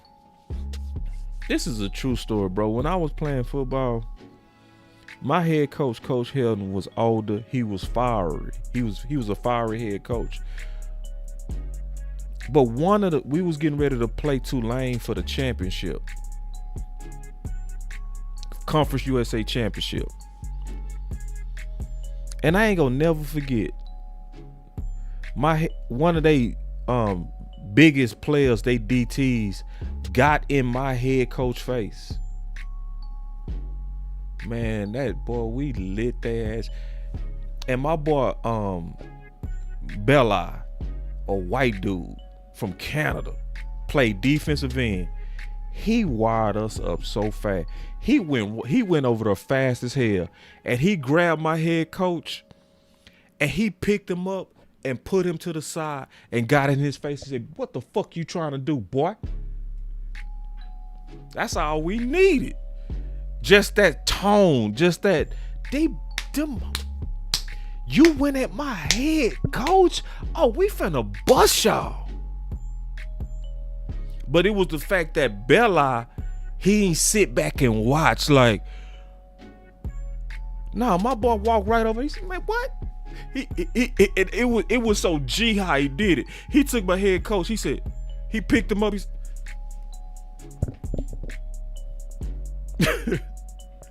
yeah, picked him up. Oh, nah, you ain't finna fight him, bitch. You finna fight me.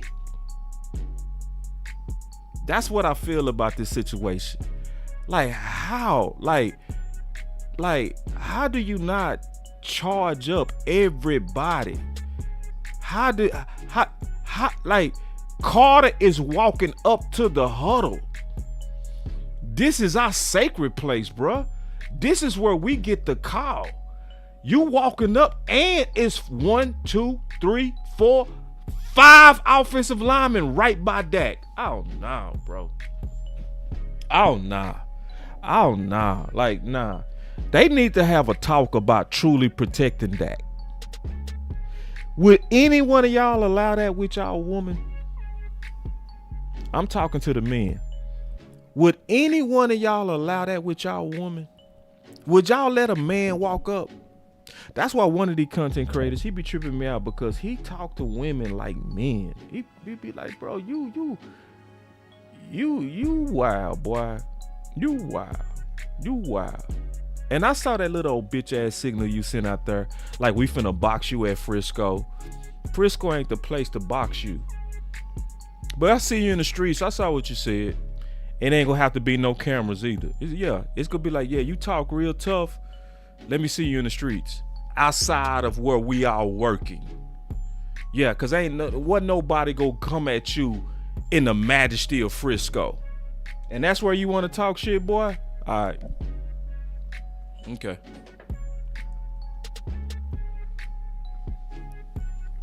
Yeah, we gonna see all that tough shit. So yeah, but what would you do as a man? And so I was talking to Coach. I was like, Coach, bro, you played offensive line, man. How did they even let him walk up on that? That's my question.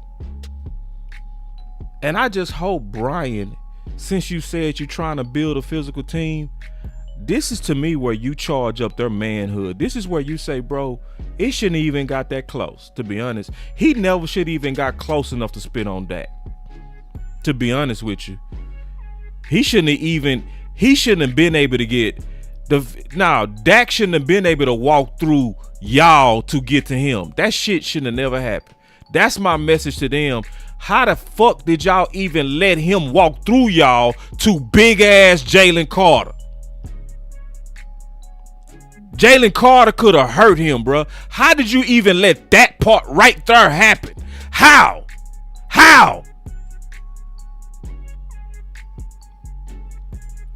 So anyway, so like when I sleep on this stuff, bro, I really be thinking about it, bro. I be like, nah, bro. So my thoughts is different than some of y'all. You know what I'm saying? So, yeah. See, and D.A. Lee said the same thing. He said that was my issue, bro. I swear that was my issue. Like, bro, how did y'all even let? I guarantee La'el Collins wouldn't have let that happen. I guarantee you Dak wouldn't have been standing like this. I guarantee you Dak wouldn't have been standing like this in front of a dude 300 pounds, and that's a known killer in the NFL. Your quarterback wouldn't have been having to face him, and he's by himself.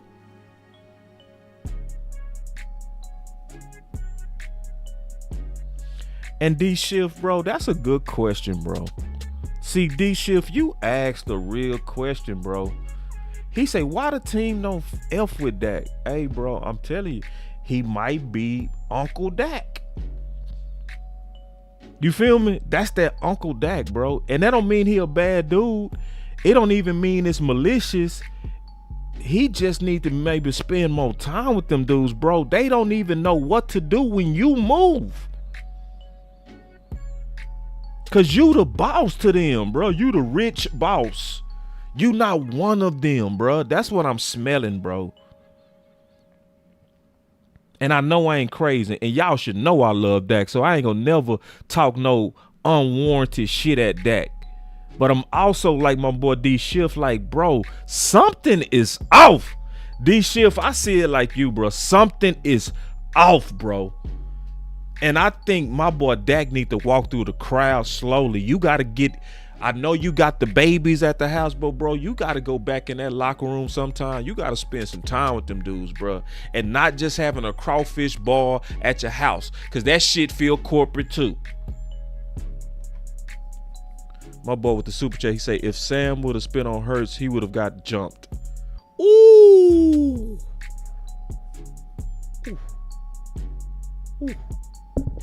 Ooh. Ooh. Ooh. Ooh. Ooh. Ooh. Ooh. Ooh. Ooh. Yeah, my boy say Dak's the boss now. Yeah, it's something. I think he Uncle Dak, Boss Dak. Dak that dude now. I'm telling y'all, when we rolling dice in the locker room and then they say, damn, Dak done pulled up. Man, put the dice up. I swear that's what it is. It's something like that, bro. Yeah, my boy say company picnics. Yeah. And my boy say rightfully so. Yeah, like Dak is on another level. He is. And I think just naturally from the attrition of him being way older than most of them dudes now, they don't know how to move around them, bro. So this that corporate shit, like, well, Dak, if you want to get in his face, go ahead. See, Lyle, they was more so like him and Lyle, they kind of came in together. They came up together. You feel me? That's why Lyle, when they was remember they was fishing. I don't know if y'all remember that, but Lyle was fishing and Lyle was showing him his fingers. He said, "Man, you see these fingers?" And his fingers was all messed up. He said, "Man, I go through a lot for you, boy." That's what Lyle said. And Dak was talking shit to him. Because that's when Dak was one of the boys. He was down on the boat with that boy. They was fishing, doing, you know what I'm saying, country boy shit. You know what I mean? They out there fishing. And Dak was talking shit. He was like, yeah, man, yeah, you supposed to. Because that's when Dak was one of the homies. It's like, and I have to ask this question. Dak, have you lost that? Have you lost that personal touch where you go fishing with them dudes? Where you, or I'm finna say this, bro, and a lot of the men go feel me on this. All of us hate that homie that's P-Wood. Can I say that again? All of us hate that homie that's P-Wood. What do I mean? We done all had homies to where we was thick and thin.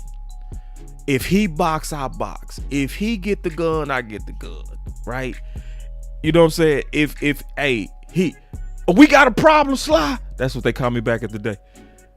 If somebody trying to mess with me, we got us a problem, bro. And he right there with you. Cha-cha, we got a problem over here. Right? He with you. But then he get a chick. And he get him a chick. And all of a sudden, you don't even see the homie no more. And it be like, and we all be like, hey, bro, say we finna go out, man. Hey, we finna turn up, bro. Say we finna go hit the 5 a.m., bro. 5 a.m. Y'all know what it is. Man, I'm going home. What? Bro, we all going, bro. We ain't kicked it with you in 2 months. Man, you know, bro. You know, man, the happy wife, happy life. Bro, we just won a game, bro. You ain't gonna be with us, bro. We just knocked out Philly. Man, I gotta go get the Similac. I gotta feed the babies. And all the other men out there like, yeah, listen, baby. I'll be home at 5, okay? I'll be home tomorrow. Yeah, I'm kicking it with the boys, man. Yeah, man. And when I get there, I want you to have that thong be looking good for me. Be looking good for me, because I'm going to be ready for you. But matter of fact, just go to sleep. I don't know when I'm coming. That's what all the rest of the homies doing. And then it's that one homie over here like, yeah, tell the truth for all the dudes. How y'all felt about that dude? How y'all feel about when y'all had that type homie? That boy say, dang, he moved out the hood. Yup. So anyway, man. All right, let me go through a couple of more of my thoughts and then I'm out, man. Because I had this stuff organized. I don't like it being like this because it's too jumbled. I like to have it organized where I get to it quick. Now, it's some things that I saw, and I'm just giving y'all my thoughts on stuff I slept on. One of the lessons I got from that bend on break D, and I also remember this with Rod D. With the mobile quarterbacks, is food.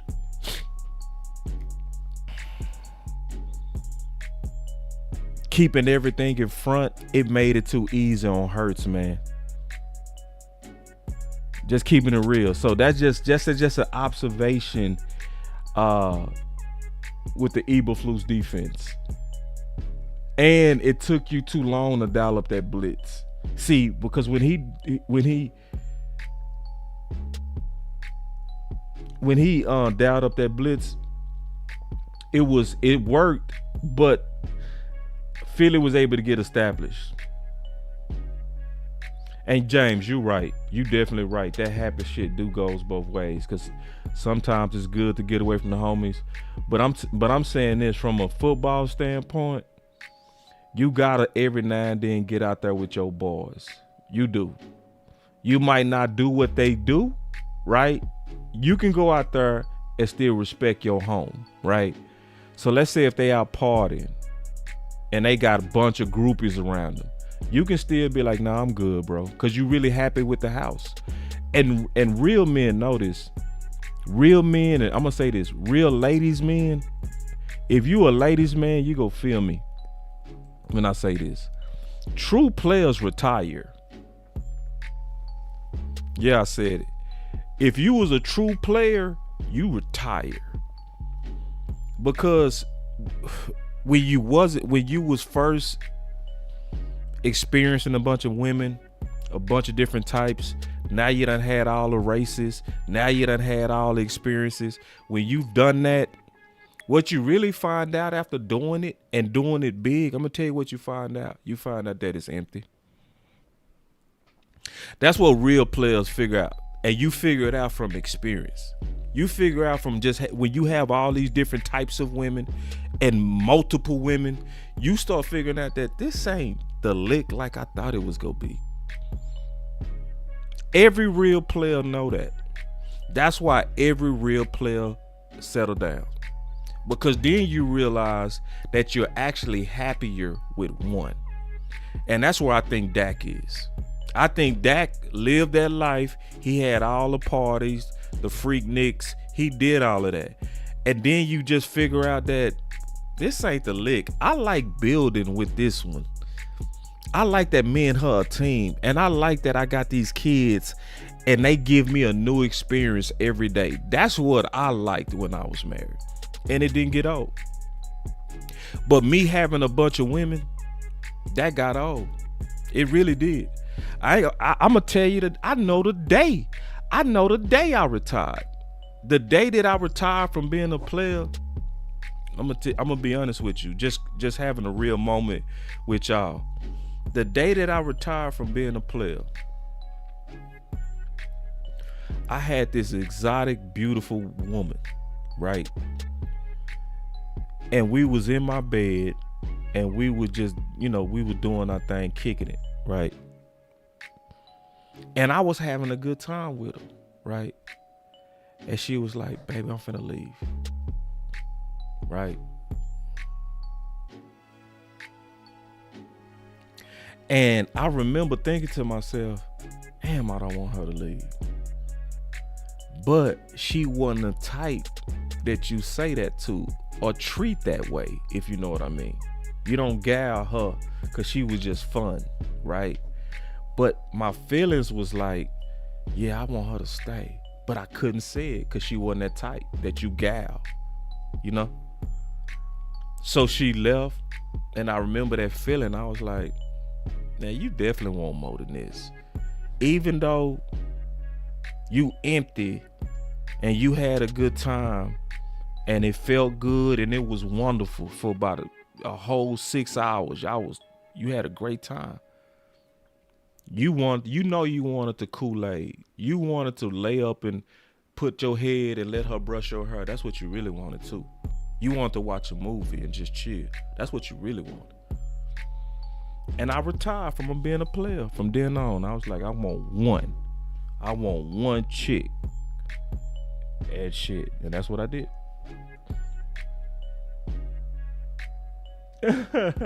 I saw Jeffrey, you funny. So anyway, all right, so let me show you one more thought and then we gonna get up out of here, man.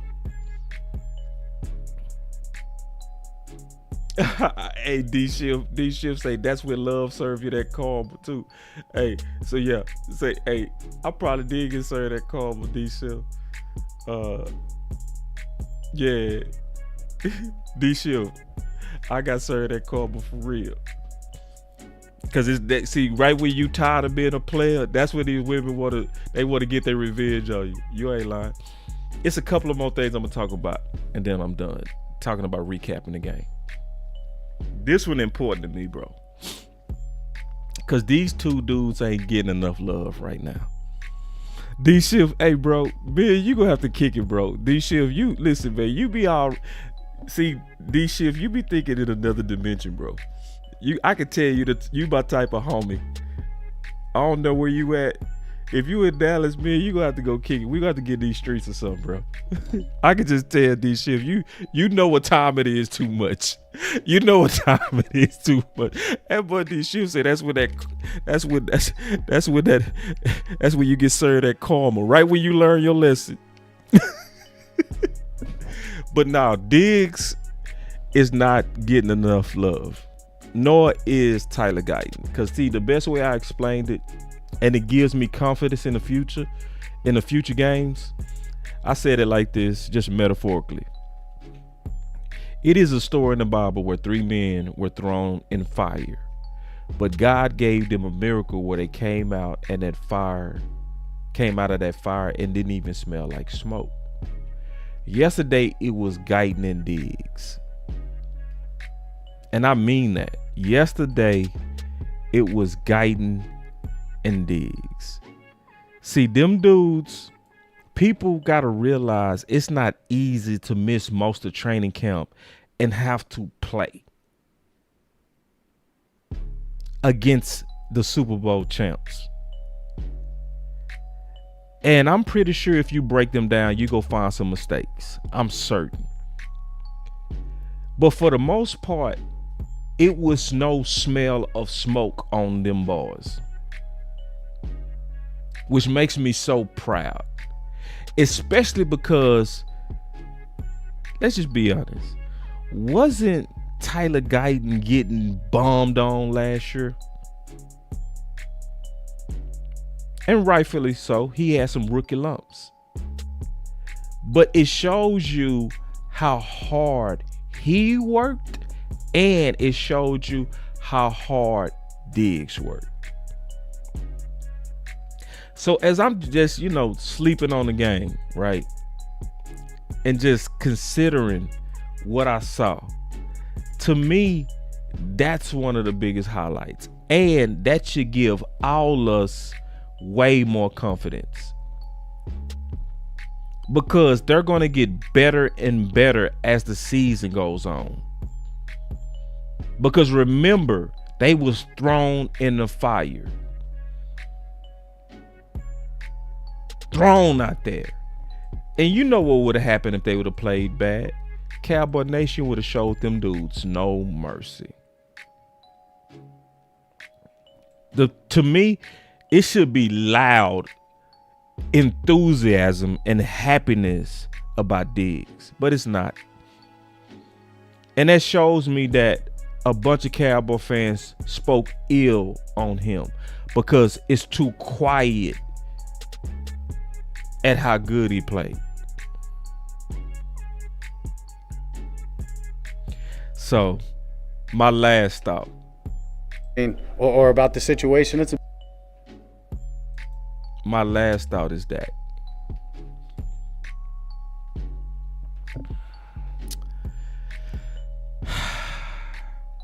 have people finally figured out that it take a team to win? Have people finally figured that out? I don't think so. I'm hoping so. I'm really hoping so. Climbing out this hole with a frown on my face. So, because this time it was different on Dak. And my boy Jeffrey say not in Dallas. Todd Church said no. Yeah. I think y'all right. Because I noticed it was a lot of mainstream media. They started blaming Dak.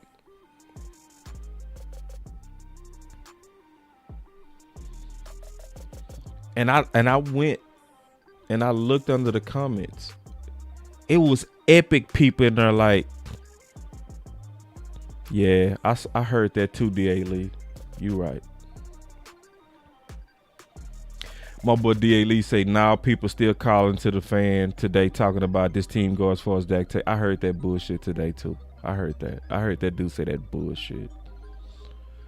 It's like Dak couldn't have took you no farther than what he took them boys. You couldn't have done. Of course, Dak not perfect. Of course, it's a couple of throws he wish he could have got back. But he sure hit them big throws when they counted. Every one of them. He hit that throw to Ferg. He hit that throw. Hit Ferg right in the head with that ball. If the ball hit you in the head, you should have caught that thing. And I was peeping game. Them dudes they was shying away from that hit. And I'm going to tell you who I know was ashamed. I'm going to tell you who I know was ashamed watching that game. I could tell you the Cowboy players that was like, couldn't have been me. I know Micah Irvin was ashamed. Because if you watch that documentary, the go-to play for Micah Irvin was called a bang 8. And I lived during those days. There was nobody more clutch for third downs than Novacek and Michael Irvin. But especially Michael Irvin. The bang 8 was a slant. And they called it bang 8 because it was guaranteed that the safety was going to get a clean lick on you. That's why they called it bang 8, because you was going to get banged. They threw that bang 8 more than any team in the league. That means every week Michael Irvin knew, when I catch this ball for this team, I'm going to pay for it. And Michael Irvin said in that documentary, he said, it was no way I was going to drop that ball for my team.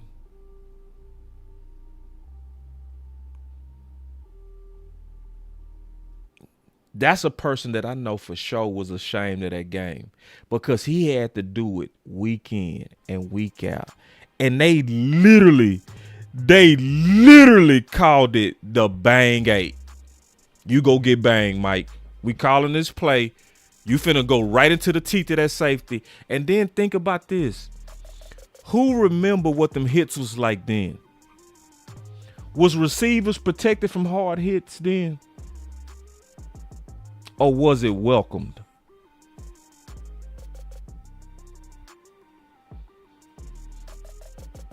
Was hard hits welcomed and praised? It was praised then. It was then them safeties. This is what James Washington. For those who don't know, I'm gonna tell you this right now. James Washington to this day is still my all-time Cowboy. Not Emmett, nope. Not Irvin, nope. Not Dion, nope. James Washington. It was nobody nastier than James Washington. It was nobody that set the tone like James Washington. Nobody. And I'm going to tell you, when I declare it, that's my favorite dude forever.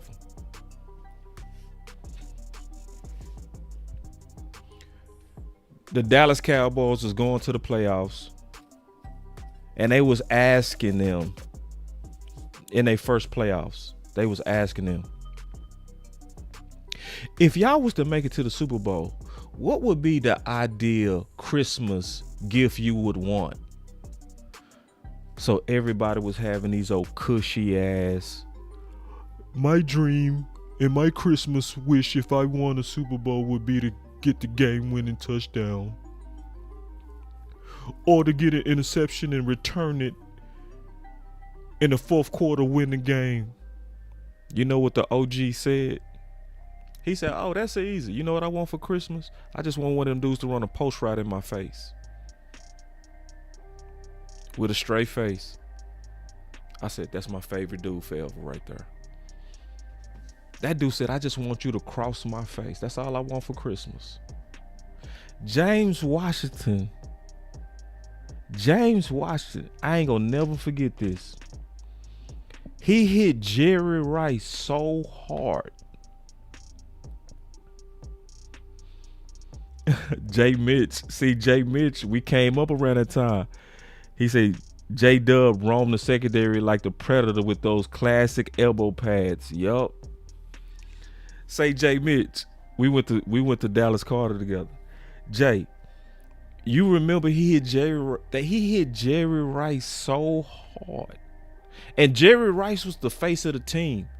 He hit Jerry Rice so hard, I've never seen this. The refs threw the flags at him. I ain't never see that. It was 3 refs threw the flags at him. That's how hard he hit Jerry Rice. One of them threw the flag in his face. So, and he was my favorite player because that's the style we had in my high school. We was mean. It was all about who go lay the biggest hit, who was the nastiest. That's how we played. So when he said that, I was like, that's my favorite dude right there. So anyway, man, listen. Dak, he quieted some for now, but yeah, y'all right. It's gonna be short-lived. It's gonna be short-lived. Because he not perfect, and eventually he gonna do something. He gonna have a game eventually to where it's gonna be his fault, and then they go pile on him. It's just, it's just what it is. So just basically just recapping real quick, the main things that I got to keep my own. I think the morale of CeeDee Lamb is gonna be fine going forward. I think he got his wake-up call. I think he got his professional wake-up card that you can't be dwelling on Micah Parsons. That's why he was up at the facility today spending overtime on that jug machine. He's not going to make that mistake twice. CeeDee Lamb is going to be the best receiver in the league this year. The main person that I'm concerned about is Pickens. I'm just praying that the politics don't cause it to just start snowballing into a train wreck.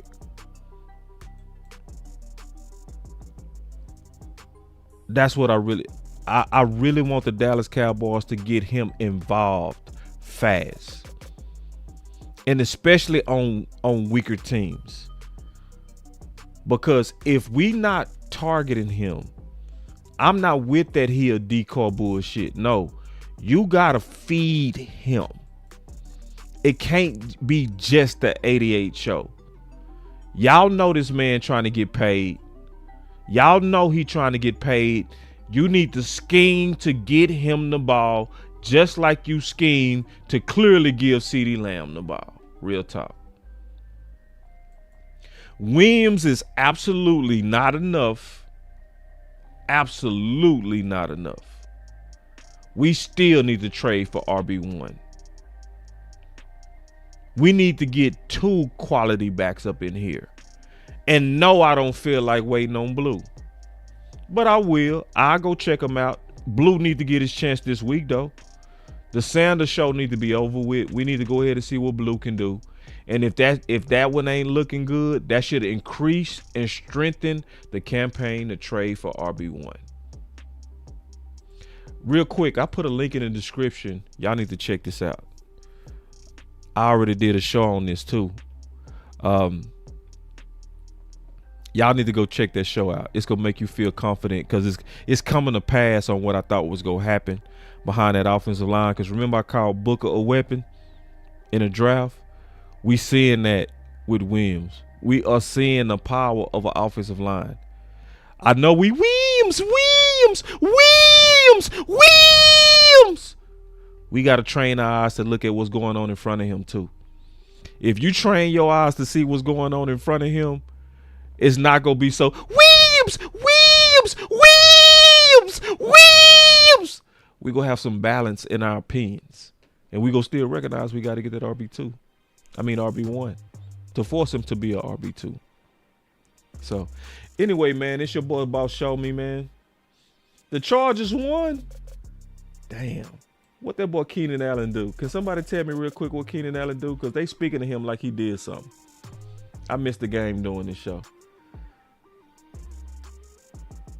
Because there's a whole lot of people saying, "Oh, he washed." Oh yeah, I don't see that. Oh, I see it. I'm seeing the highlights right now. Keenan Allen getting busy on them bars. Man, come on, bro. It's your boy Boss Cowboy. I know ball too much. Listen, bro. I really do film work.